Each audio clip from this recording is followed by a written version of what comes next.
Bar association चुनाव को लेकर अधिवक्ताओं का दल जिलाधिकारी से मिला। चुनाव में गड़बड़ी करने वाले एक अधिवक्ता के खिलाफ दिया ज्ञापन। जनपद मैनपुरी में आगामी दिसंबर माह में होने वाले अधिवक्ता बार एसोसिएशन जिलाध्यक्ष चुनाव को लेकर आज अधिवक्ताओं का एक जत्था जिला अधिकारी कार्यालय पहुंचा, जहां उन्होंने ज्ञापन देते हुए एक अधिवक्ता पर गंभीर आरोप लगाए हैं। दीवानी बार एसोसिएशन में एक पर अधिवक्ता चुनाव को लेकर गड़बड़ी करने का काम किया जा रहा है, ऐसा आरोप लगा है। बार एसोसिएशन के अध्यक्ष सौरभ यादव ने जिलाधिकारी को दिए मांग पत्र में कहा है कि bar council of Uttar Pradesh के निर्देश पर 6 नवंबर को संस्था के आगामी चुनाव के लिए वरिष्ठ समिति का गठन किया गया था, जिसमें दर्शनपाल राठौर, सत्यप्रकाश तिवारी, वीर बहादुर सिंह यादव, श्री कृष्ण मिश्रा, प्रभात चतुर्वेदी आयुर्वेद को नामित किया गया था, जिसमें श्री कृष्ण मिश्रा एडवोकेट के द्वारा पहले से ही चुनावी प्रक्रिया से अलग रहने को कह दिया गया था। मांग पत्र में कहा गया कि bar council of Uttar Pradesh से नामित वरिष्ठ जन समिति के दर्शन राठौर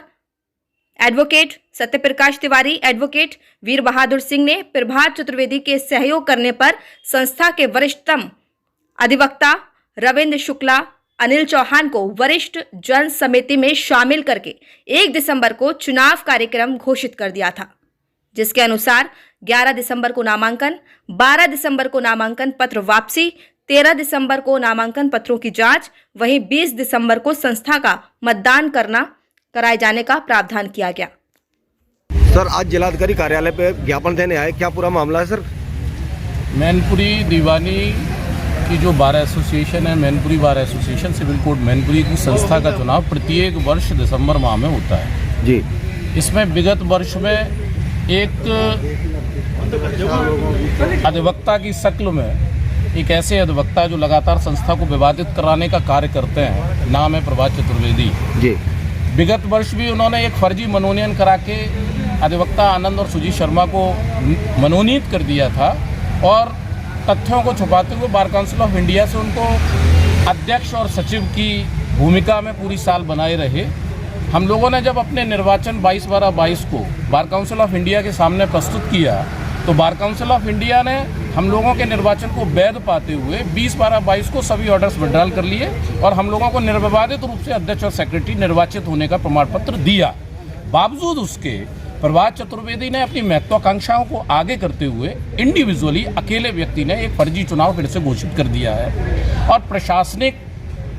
शक्तियों का दुरुपयोग करने का प्रयास कर रहा है। हम लोगों ने माननीय जिलाधिकारी महोदय को इस आशय का ज्ञापन प्रस्तुत किया है कि संस्था अधिवक्ताओं की संस्था है, कानून के दायरे में रह के काम करती है और कानून के दायरे में यदि कोई ऐसा भूमाफिया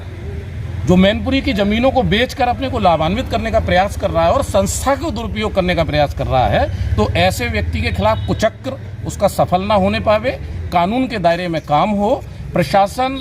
कानून के दायरे के लोगों को सहयोग करे और निर्विवादित रूप से निष्पक्ष चुनाव आगामी वर्ष के लिए। प्रभात चतुर्वेदी लगातार विवादों में रहे, लेकिन अभी तक इनका जो है ना इनको कार्रवाई क्यों नहीं की जा रही है? इनका जो ना डिप्लोमा क्यों नहीं जब्त किया जा रहा है? निश्चित रूप से देखिए, bar council of Uttar Pradesh जो उत्तर प्रदेश के पेरेंटल बॉडी है अधिवक्ताओं की, उसमें सेवरल कंप्लेंट्स इनके खिलाफ फाइल है। मैं आपके माध्यम से बताना चाह रहा हूँ, कोतवाली में एक क्राइम नंबर दर्ज है 735/22 जिसका इन्वेस्टिगेशन हो रहा है। 419, 20, 67, जैसे जघन्य अपराध के मुलजिमों को अगर कार्रवाई नहीं हो पा रही है तो मैं सिस्टम पे प्रश्न चिन्ह की बात लेकर आज यहाँ प्रशासन के सामने आया हूँ कि ऐसे व्यक्तियों के खिलाफ जो कि अपराधी हैं और जिनके खिलाफ इन्वेस्टिगेशन चल रहा है, उनको इस तरीके की अधिकार दे देना कि किसी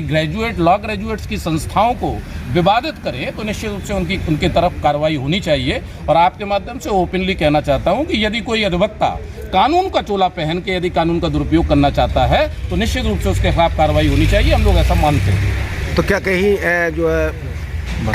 क्या कोई मतलब जो है सत्ता पक्ष का मामला है क्या? नहीं कहना चाहूँगा, लेकिन निश्चित रूप से प्रश्नवाचक चिन्ह है। अगर एक व्यक्ति 1000 वकीलों पे राज करना चाहता है तो प्रश्न चिन्ह है निश्चित रूप से।